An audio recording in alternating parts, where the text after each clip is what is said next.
Guess who?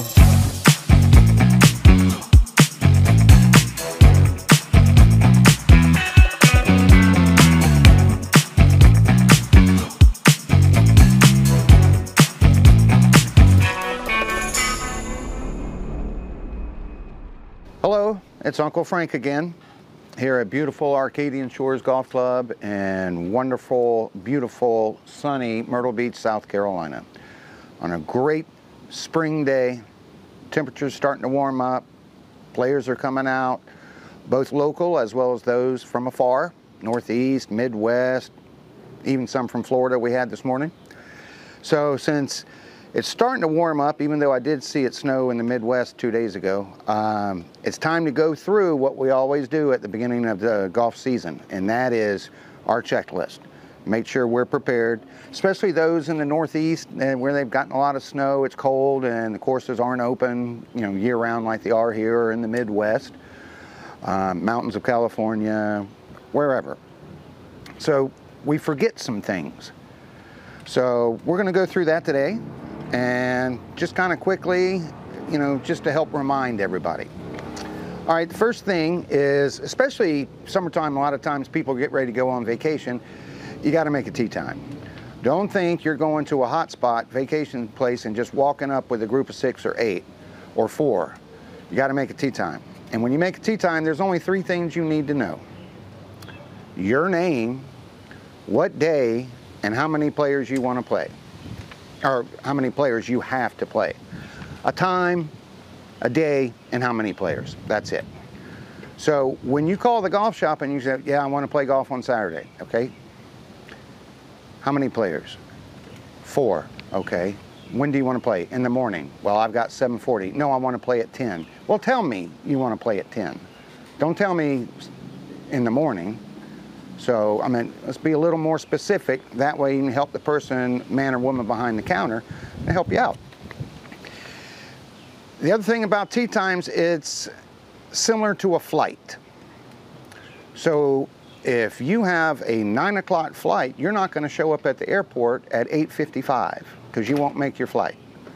If you have a 9 o'clock tee time, that's the time you're on the tee hitting the ball. So you don't show up at the golf course at 9 o'clock or 8:55. You show up at the airport at 8:55, that plane's leaving at 9 o'clock. Same thing with your tee time. And if you're at a place that's very busy, you've missed your tee time, and they're not going to be very keen on pushing somebody back to accommodate you. Jim had a tee time at 9:10. I can't tell Jim he can't go at 9:10 because you were late. So let's get to the course on time. Pace of play, I know everybody's going to be a little rusty, which is fine. Pace of play is 15 minutes a hole. And if you're on vacation, you want to enjoy taking pictures of alligators, crocodiles, bird life, whatever, beautiful scenery, that's fine too, but we can do that within 15 minutes a hole. If you hit one dead right into the swamp, you're not getting it back. It doesn't have a GPS unit on it. You can't get your phone out, go in there and beep, beep, beep and find it. You might as well either hit another one or take a drop. My suggestion is go up there where it went in, take a drop, and then move on. All right. And then you may encounter some players that just want to play fast. They don't care what they shoot. They just want to have the low time for the club or the golf course. And to those people, I'm specifically talking to those people, if you want to play that fast, you're missing out on scenery, camaraderie, taking a little bit of time to enjoy what's going on. Perhaps you should take up the speed walking at the mall at 6 a.m. and you could get around that mall and you'd be done by 6:30. Everybody else still out there, because they're my age, we get done at 9, but y'all could be done at 6:30. Just saying. The other thing about pace of play, when you get out there, and we'll get to intimidation in just a minute, but when you're out there, you don't need 8 practice swings. You don't need to look at the golf ball on the putting green like all these guys and gals we watch on TV on the weekends. You're not playing for $1.2 million. You don't need to look at it from 360 degrees, you're going to get paralysis through analysis. And then you're going to be scared to bring the club back and everything like, just out there with some friends. That's all. Okay, attire and equipment, very, very important. New shoes. If you've had those shoes more than 4 years, go ahead and get them. Take the ones that you have off now. Your wife won't let you bring them in the house because they smell. So you keep them in the garage, or worse yet, you've had them in your trunk all winter long. Just take those out, put them to the side of the house, and now you're going to use those to mow your yard in. Okay? Put those on. They got spikes on them, be helpful. Plus, your friends have been making fun of those shoes for 3 years now, and you bring them out. I know it's a new year, but they're still going to make fun of them. Open up your golf bag before you go play. Get your dirty socks out. You know, gloves that have been in there, dry rotted. Golf balls that have slashes on them, just empty it out. And then make your little list of what you need. I need some new gloves, I need some new golf balls. And speaking of golf balls, when you go to the course, don't take the range balls. Those are for the driving range. They sell golf balls in the golf shop, and there's high end and there's low end. They have what you need. Don't take the golf balls from the driving range. You ruin it for everybody. And everybody knows you're doing it. They see you with the range ball. Your friends are embarrassed. Don't take the range balls. Collared shirt. Gentlemen, 90% of where you play is going to require a collared shirt. That does not mean that you can have your wife sew a collar on a muscle tee. That does not work.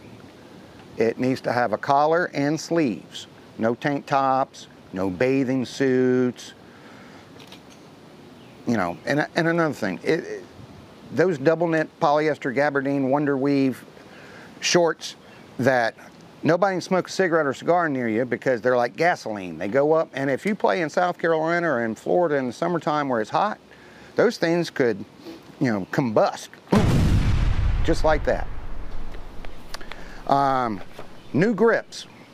If you pull out your clubs and they're kind of disintegrating at the bottom, or you wet your hand and you can't hold it, get new grips. They're expensive, but you can find a deal. Get new grips. Sunscreen and a hat. Very important for people who are follically challenged like myself, but also for everybody else. Get some sunscreen, put it in your bag. I have spray and I have lotion. I have a big nose, so I put the lotion on my nose and then I spray everything else.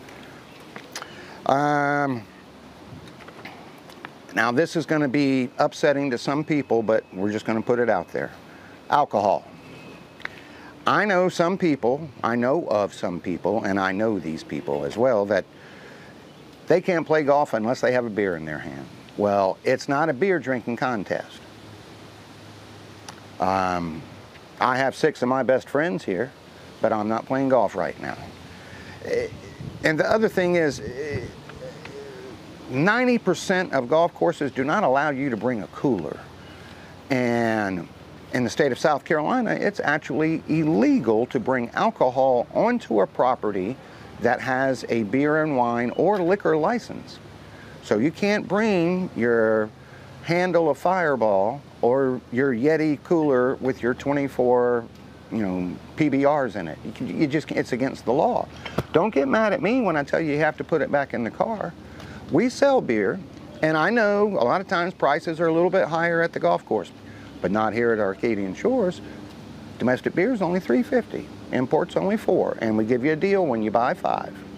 So, let me put it to you this way. Are you going to take your cooler into Applebee's or Hooters or to Ruth Chris? I don't think so. They're not going to allow the cooler in. So golf courses, no matter pretty much every state in the union, is not going to allow it. Now, this goes out to the gentlemen. Well, some ladies too, I would imagine. The beverage cart girl, she's not interested in you at all. I don't care how much money you have. You do not have enough money. You don't have enough money for her. 9 times out of 10, she's going to be younger than you, and she's not looking for a sugar daddy or anything like that. You do not have enough money. And if she is younger, I guarantee you her boyfriend is bigger than you are, and she can have him there like that. don't even try. She doesn't want your phone number. She doesn't know. She doesn't want to know where you're staying, where you live, if you're single, if you have kids, or if they're grown kids, if you have a boat, if you have a Lambo. She doesn't need to know all that. She doesn't even want to know all that. And if you've had 6 or 7 beers and you start acting the fool, everybody's got one of these nowadays. You're going to end up on TikTok and if your wife's on Facebook or your girlfriend or something, who knows? You never know. I mean, look at poor Scotty Scheffler. He didn't do anything wrong. It's all over the world now. So anyway, speaking of alcohol, they make, this is a very popular one now, High Noon. That's vodka. This is passion fruit, vodka seltzer. This is one of my favorite golfers, Arnold Palmer. He had half and half, which is, of course, iced tea and lemonade. But this is iced tea spiked. I like this beer. It's a Sweetwater IPA. We sell all this here. Yuengling Flight, very good. It's a light beer, Yuengling's light beer. Miller Lite, he and I have been friends for, 40 years now. But if you're out there on the course and you want a beer or you enjoy a beer, they make awesome non-alcoholic beers now. This is a Heineken Zero. They have, what else do we have? We got an IPA. We got a Blue Moon non-alcoholic. I'm not going to give you an orange because it doesn't have any alcohol in it, but I mean, it tastes just like a Blue Moon. But they have everything. Just, or drink a beer, then a water. 2 beers and a non-alcoholic or whatever it is. You don't need to be, plus you have to leave here. And we want to make sure you get where you're going. So we're going to wrap this up, but golf is fun. And I know I kind of harped on some things like that. I'm just trying to prepare you. That's all. It's all in good fun. Golf is fun. It's fun for the entire family, and there's all kinds of things that you can do to prepare yourself for the golf course. Kids, there's PGA Junior League. There's for veterans, there's PGA Hope, there's PGA Works for diversity. You can go see your local PGA professional, he or she, or your LPGA professional. I think they're still she's. I'm not sure, but get a lesson. Go to your local PGA professional. They'll help you. I guarantee it. And the other thing, I spoke of intimidation. Don't be intimidated. I know we all enjoy watching them, like I said, the ladies and gentlemen on the weekends. Scotty Scheffler, Nelly Korda is killing it right now. I mean, they're so good. We enjoy watching them. But your average golfer does not break 100. That's true. And that's worldwide. Does not break 100. So when you call and say, my wife and I want to play, but she doesn't want to play with anybody. Well, you're not getting paired with Scotty Scheffler. Okay? You're not getting paired with Annika Sorenstam. You're getting paired with Jimmy and his wife, who doesn't want to play with you even more than your wife wants to play with them. But you never know. You might get out there, have your non-alcoholic, and hit it off. I'm not talking upside down pineapple stuff, but you might be able to hit it off. Okay? So don't feel intimidated. Take your kid to play golf. Come to Myrtle Beach and play golf. We just had a PGA Tour event. I was busy doing stuff like this, so I didn't get to play, but they promised me next year. Come to Myrtle Beach, play golf. Wonderful, wonderful golf courses, not just here at Arcadian Shores, but all over. The weather's beautiful, as you can see. My name is Frank Coughlin. I am the PGA General Manager at Arcadian Shores Golf Club. Reese Jones' first solo design. So come see us here, come to Myrtle Beach, but do yourself a favor, go out and play golf. See you next time.